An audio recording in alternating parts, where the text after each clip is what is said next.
ETV ভারতে আপনাদের সকলকে স্বাগত। আপনাদের সঙ্গে আমি নবনীতা। আজ আড্ডা হবে ম্যাডাম সেনগুপ্তার সঙ্গে। আসলেই তিনি ম্যাডাম সেনগুপ্তা, আবার ছবিতেও তিনি ম্যাডাম সেনগুপ্তা। আমার সঙ্গে ঋতুদি। আরে না, তুমি আজকে তো ম্যাডাম সেনগুপ্তার লুকে দারুণ লাগছে। Thank you so much. কেমন লাগছে বল? দুর্দান্ত লাগছে। মানে ম্যাডাম সেনগুপ্তাকে আনতে হবে তো মানুষের চোখের সামনে, যে তাকে কিরকম লাগবে দেখতে। তো আমার মনে হয় আমার দর্শকরাও নিশ্চয়ই ম্যাডাম সেনগুপ্তাকে পছন্দ করবেন, এবং খুব শিগগিরই তো ছবিটা আসছে, তাই একটু বলতেও তো হবে দর্শককে যে কেমন লাগবে ম্যাডাম সেনগুপ্তাকে। সত্যি দারুণ লাগছে। আমি সবসময় মোহিত হয়ে যাই, তোমাকে শুধু দেখি আর দেখি। তো বাস্তবে ম্যাডাম সেনগুপ্তাকে, আমাদের ঋতুপর্ণা সেনগুপ্তকে, ঋতুদিকে আমরা সবাই চিনি, জানি কতটা মিষ্টি মানুষ তিনি। আর এখানে ম্যাডাম সেনগুপ্ত বা ম্যাডাম সেনগুপ্তা কিরকম সেটা একটু জানি। এখানে ম্যাডাম সেনগুপ্তাকে নানা রকমভাবে পাওয়া যাবে, যেটাই এই চরিত্রটার মজা আর কি। অ্যাকচুয়ালি মানে একটা সময় ম্যাডাম সেনগুপ্তা একদমই খুব সহজ সরল একটি মহিলা, যার বাচ্চাকে সে বড় করছে, মানে অনেক প্রতিকূলতার সব নিয়ে। আর তারপরে একটা সময় ম্যাডাম সেনগুপ্তা আস্তে আস্তে একটা ট্রান্সফরমেশন হয় এবং সে কার্টুনিস্ট হয়ে যায়, এবং একটা সময় দেখা যায় সে কার্টুনিস্ট হতে হতে মানে সেই কার্টুনিস্টের জায়গাটা থেকে একটু একটু করে সে ডিটেকটিভ হয়ে যায়, এবং একটা মানে টিপিক্যাল ডিটেকটিভ না, কিন্তু তাহলেও একটা ভেতরে কোথাও সে ইনভেস্টিগেশন করবার জায়গা খুঁজে পায়, এবং সেখানে তার ইমোশন জড়িয়ে আছে। সে কোনো প্রপার ডিটেকটিভ না নিয়ে কারোর অন্য প্রবলেম সলভ করতে যাচ্ছে। তার মেয়ে চলে যায় এবং তার মেয়ের খুনির সন্ধান করে সে। একদম। আবল তাবল কিভাবে জড়িয়ে আছে এটা খুব জানতে ইচ্ছে করে। আবল তাবলের একটা খুব দুর্দান্ত দিক আছে এই ছবিতে, যেখানে আবল তাবল নিয়ে কথা হচ্ছে। সারা ছবিতে আবল তাবলের বেশ কিছু চরিত্র আছে যারা এই সিনেমাটার একটা জায়গায় ঘুরে ফিরে আসতে থাকে।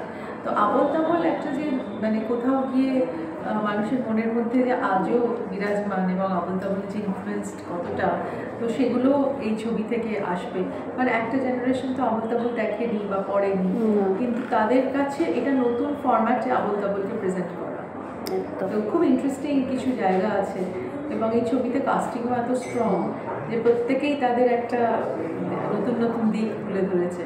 এবং এই ছবিতে আমি আর রাহুল বোস আবার অনেক বছর পর ফিরে আসছি আফটার অনুরণন, এবং রাহুল আর আমি এর আগে অনুরণনে কাজ করেছিলাম, একটা দারুণ অভিজ্ঞতা হয়েছিল।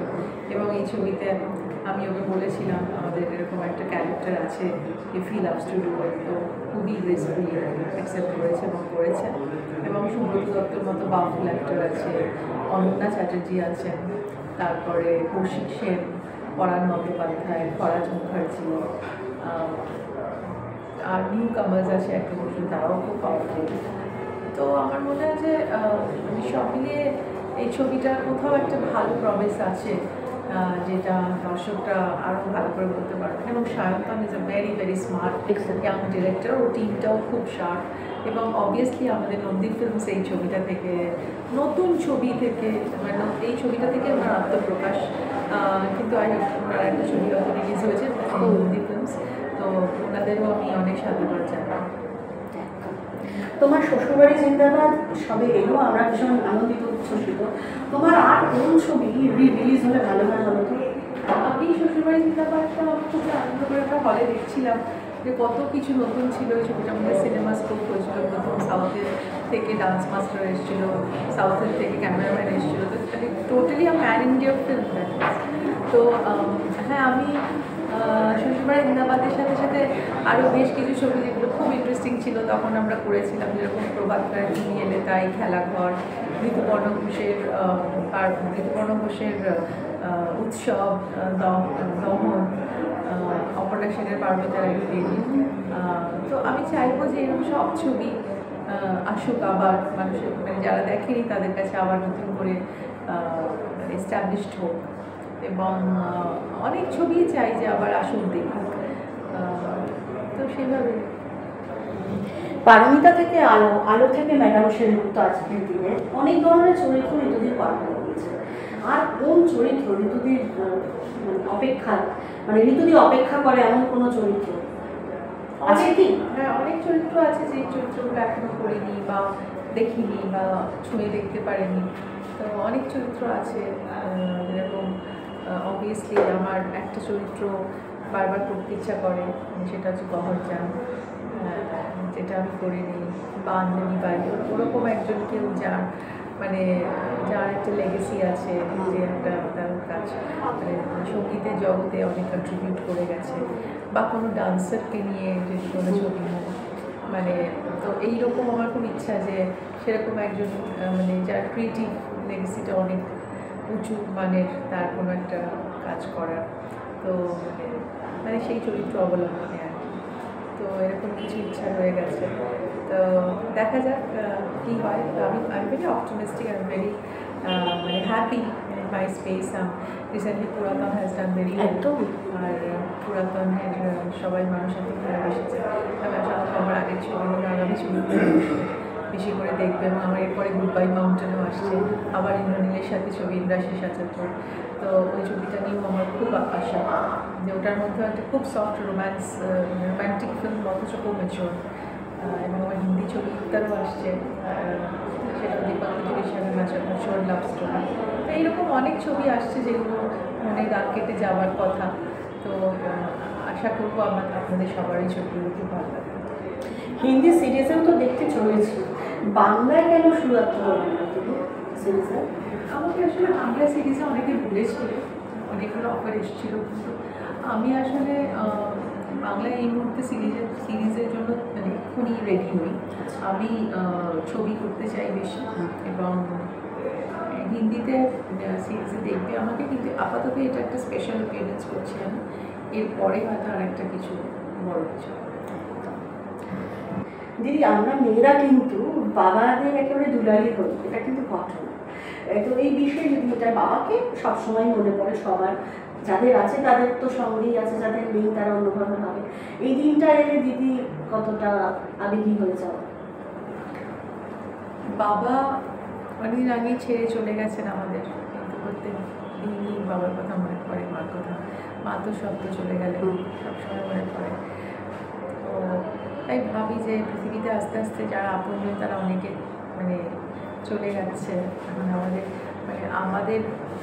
আমরাই এখন বড় হয়ে যাচ্ছি, যে আমরাই মানে আমাদেরকে আর বলার মতো সেরকমভাবে কেউ আর থাকছে না।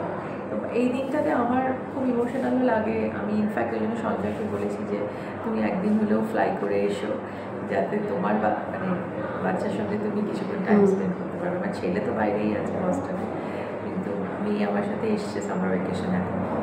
তো হি ইজ কামিং। তো হয়তো আমরা নিজেরা একটু সময় কাটাবো আর বাবা মার কথা মনে করবো। ঠিক। আমার শেষ প্রশ্ন দিদি, ইন্ডাস্ট্রিতে তোমার কোনো গডফাদার ছিল কি বা আছে?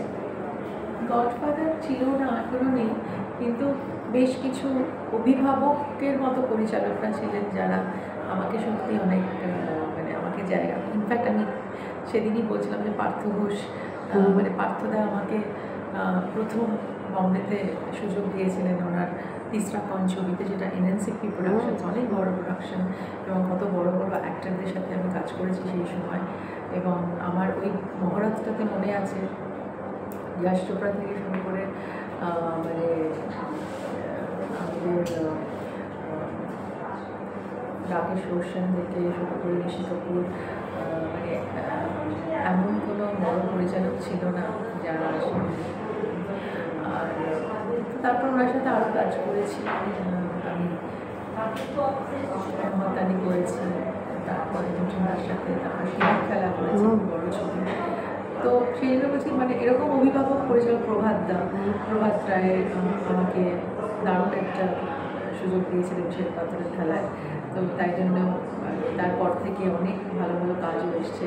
দুলাল লাহিড়ির কথা বলবো, উনি আমাকে সিনেমাওয়ালাতে এনেছিলেন, তো অনেকটা জায়গা দিয়েছিলেন একটা নতুন অভিনেত্রীকে। আর অনেক কিছু শিখেওছি দুলালদার কাছে। দীপঙ্কর দে আমাকে রেকমেন্ড করেছেন, ওনার প্রতি আমার অনেক শ্রদ্ধা। স্বপন সাহা, মানে তারপরে নারায়ণ ঘোষ, মিতা, রাজা সেন, এরা খুব অভিভাবকের মতো ডিরেক্টর যারা আমাকে অনেক মানে কী বলবো, মানে ঋতুবর্ণ ঘোষ, তো এই এই এই ভালোবাসা বা অভিভাবকের মতো যেই ব্যাপারটা সেটা পেয়েছি এনাদের কাছ থেকে। তো আজও ভাবি যে সত্যি বেশ কিছু ভালো মানুষ অনেকটা পথ এগিয়ে দিয়েছে আমাকে। তো এইভাবেই যেন আমি পথ চলতে পারি এবং ভালো মানুষদের সান্নিধ্য পাই। ঋতুদি নিজে একজন এত ভালো মানুষ, তার সান্নিধ্য পেয়ে আমরাও তো সম্পৃক্ত। থ্যাংক ইউ সো মাচ ঋতুদি, ভীষণ ভালো লাগলো।